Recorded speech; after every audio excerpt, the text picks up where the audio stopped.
naman si ate tsaka si Glenn. Ayaw mo nun, close na sila. Mas madalas pa nga sila magkasama kaysa sa amin eh. Talaga? Naku, baka naman mamaya meron ng milagrong nangyayari. Ano naman pinagsasabi mo? Bakit ka ba nagagalit? Eh, bina-voice out ko lang naman yung doubts na sa isip mo. Tsaka isa pa, huwag mo sabihing hindi ka nagdududa sa kanila. You see? Sa tingin mo? Saan? Kay ate tsaka kay Glenn. Ikaw, sa tingin mo meron. Hindi ko nga tinatanong ko eh. Bakit ako tatanungin mo? Eh, ikaw naman ang nakakita sa kanilang dalawa. Eh, sa tingin ko baka wala naman. Ako, sa tingin ko, kung sakaling meron, hindi ka taka-taka. Bakit naman? Eh kasi, magkasing edad lang sila. Tsaka isa pa, masyado akong bata para kay Glenn. Kung sa tingin niya bata ako, bakit niya ako niligawan?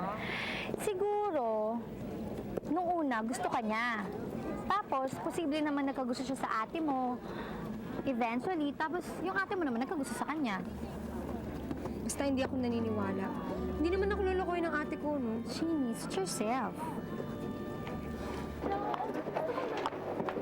Hi, girl.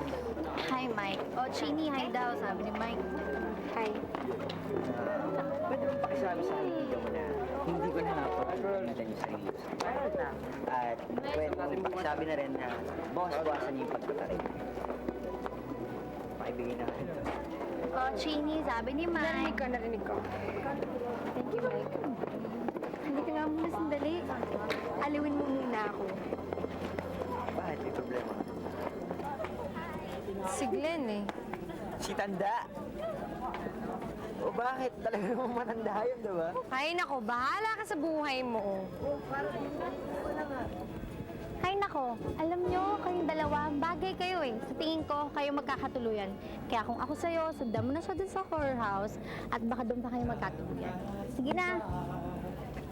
Dream of holding you tonight, but emptiness surrounds me. Lord, say you be mine. Tol, ano iniisip mo? Ewan ko ba? Alam mo, Tol, tingin ko na in love na ako kay Janelle eh. Parang... Ulitin mo yung sinabi mo? Tol, ang sabi ko sa'yo, na in love na ako kay Janelle. Ngayon, kung pinaulit mo ulit sa akin yan, nakikita mo yun? Nakikita mo yung bangin na yun? Lalaglag kita dun. Init naman ang ulo nito. Pare, paano nangyari yun? Eh, nagkakasama kami lagi lately eh. Nagkakataon o sinasadya? Pare, alam mo naman, di ba? Sa una pa lang, ang gusto ko na talagang ligawan, si Janelle. Alam mo naman yun, di ba? Kaso nga lang, ayun, naging complicated. Pero, di ba girlfriend mo yung younger sister niya? Yun na nga eh, girlfriend ko eh.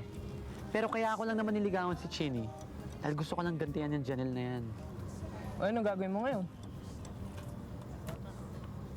Anong gagawin ko? Eh, kaya ako nga kinikwento sa'yo dahil hindi ko alam ang gagawin ko. Baka sakaling pwede mo naman akong tulungan dyan.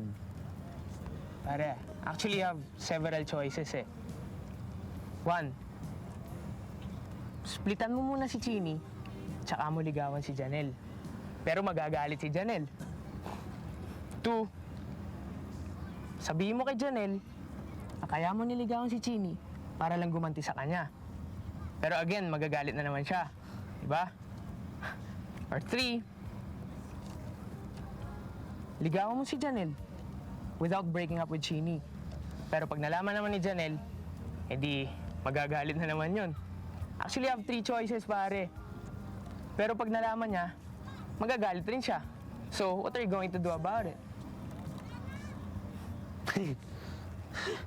Alam mo, Bobby, hindi dito. Buti na lang talaga naging best friend kita. Dahil kung hindi sa'yo, ewan ko anong gagawin ko. Galing, galing. Nakakasar kong mirit. Tsaka na nga lang. Tol, saan pupunta? Huwag ka na lumapit sa akin. Baka ilaglag pa kita sa bangin. Ito naman, di maloko.